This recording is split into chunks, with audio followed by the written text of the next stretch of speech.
7월 27일 아침 쓱싹 브리핑. 금융당국이 실수요자 보호를 위해 잔금과 이주비 등 집단대출을 가계부채 총량규제 대상에서 제외하기로 했습니다. 제20대 대선 당시 허위사실을 공표한 혐의로 기소된 윤석열 전 대통령의 1심 선고 재판이 오늘 열립니다. 대한민국이 글로벌 빅테크들과 총 9,500억 달러 규모의 반도체 및 AI 인프라 협력을 추진하며 공급망 파트너십을 강화합니다. 이번 주 국내외 주요 반도체 기업들의 2분기 실적 발표와 미국 FOMC의 금리 결정이 증시의 향방을 가를 전망입니다. 미국 유엔 대사, 탄약 부족설 반박. 마이크 왈츠 주 유엔 미국 대사는 도널드 트럼프 대통령의 이란 공습 중단이 탄약 부족 때문이라는 외신 보도를 부인했습니다. 왈츠 대사는 미군이 언제든 작전을 수행할 준비가 되어 있으며 이번 결정은 협상을 위한 시간을 벌어준 것이라고 설명했습니다. 윤석열 전 대통령 오늘 1심 선고. 제20대 대선 당시 허위 사실을 공표한 혐의로 기소된 윤석열 전 대통령의 1심 선고가 오늘 진행됩니다. 재판 결과 벌금 100만 원 이상의 형이 확정될 경우 국민의힘은 보전받은 선거비용 약 397억 원을 반환해야 합니다. 영상재판 25만 건 돌파와 명함. 법원에 직접 가지 않고 영상으로 진행하는 영상재판의 누적 실시 건수가 25만 건을 돌파하며 사법 접근성을 높였습니다. 그러나 재판의 엄숙함 훼손이나 집중도 저하에 대한 우려가 제기되며 형사재판에서는 제한적으로 활용되고 있습니다. 이재명 대통령 노란봉투법 비판.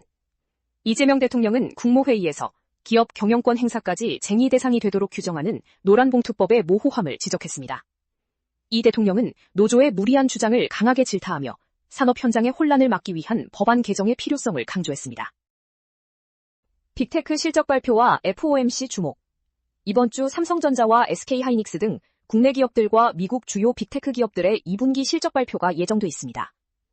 연방준비제도의 기준금리 결정과 주요 경제지표 발표도 잇따라 예정돼 있어 증시 반등의 계기가 될지 주목됩니다.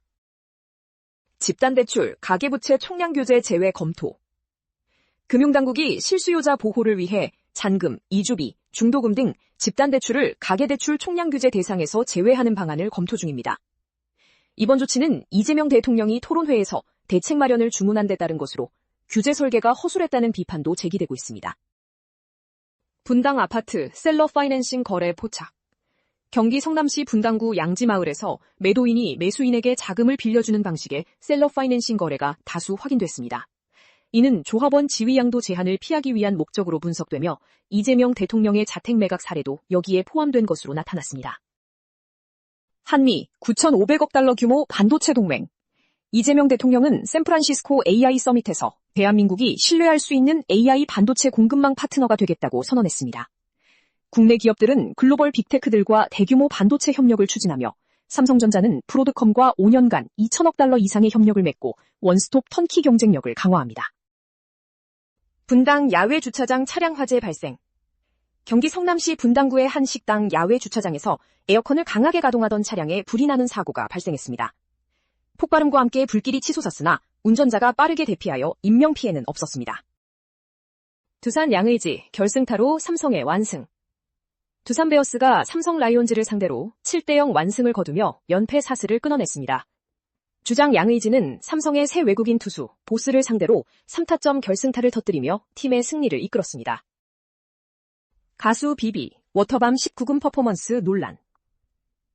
가수 비비가 워터밤 서울 2026 무대에서 선보인 파격적인 퍼포먼스가 선정성 논란에 휩싸였습니다. 점프슈트를 벗고 비키니를 노출하며 남성 댄서들과 연출한 동작에 대해 과하다는 비판과 성인 행사라 문제없다는 의견이 맞서고 있습니다. 한상진과 김종민의 신혼 일화 공개. 배우 한상진이 예능 프로그램에서 신혼여행 당시 화장실 문제로 아내와 갈등을 겪고 무릎을 꿇었던 일화를 고백했습니다.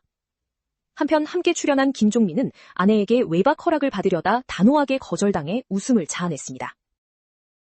가수 박진영, 체지방률 9.2% 공개. 가수 박진영이 예능 프로그램에서 체지방률 9.2%의 탄탄한 몸 상태를 공개해 화제를 모았습니다. 그는 환갑 무대 약속을 지키기 위해 3개월간 탄수화물을 끊는 등 철저한 자기관리를 이어가고 있다고 밝혔습니다. 배우 소지섭, 스태프 전원의 금 선물. 드라마 김부장을 성공적으로 마친 배우 소지섭이 함께 고생한 스태프 전원에게 감사의 의미로 금카드를 선물했습니다. 시청률 23%를 돌파하며 흥행한 김 부장팀은 오는 8월 중순 괌으로 포상 휴가를 떠날 예정입니다. 배우 박하나, 신혼 근황 및 2세 계획. 배우 박하나가 남편 김태술 감독이 직접 차려준 생일상을 공개하며 달콤한 신혼 근황을 전했습니다. 지난해 결혼한 박하나는 최근 시험관 시술 3차 소식을 전하며 올해 안에 2세를 만나고 싶다는 바람을 밝혔습니다.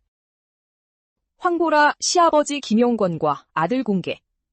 배우 황보라가 시아버지 김용건이 손주 우인군과 다정하게 놀아주는 일상 영상을 공개했습니다. 황보라는 지난 2022년 김용건의 차남인 김영훈 대표와 결혼하여 슬아의 아들을 두고 있습니다. 고 김동윤, 오늘 8주기. 그룹 스펙트럼의 멤버였던 고 김동윤이 세상을 떠난 지 8년이 되는 날을 맞이했습니다. 고인은 지난 2018년 데뷔한 지 단 2달 만에 향년 20세의 나이로 갑작스럽게 세상을 떠나 안타까움을 안겼습니다.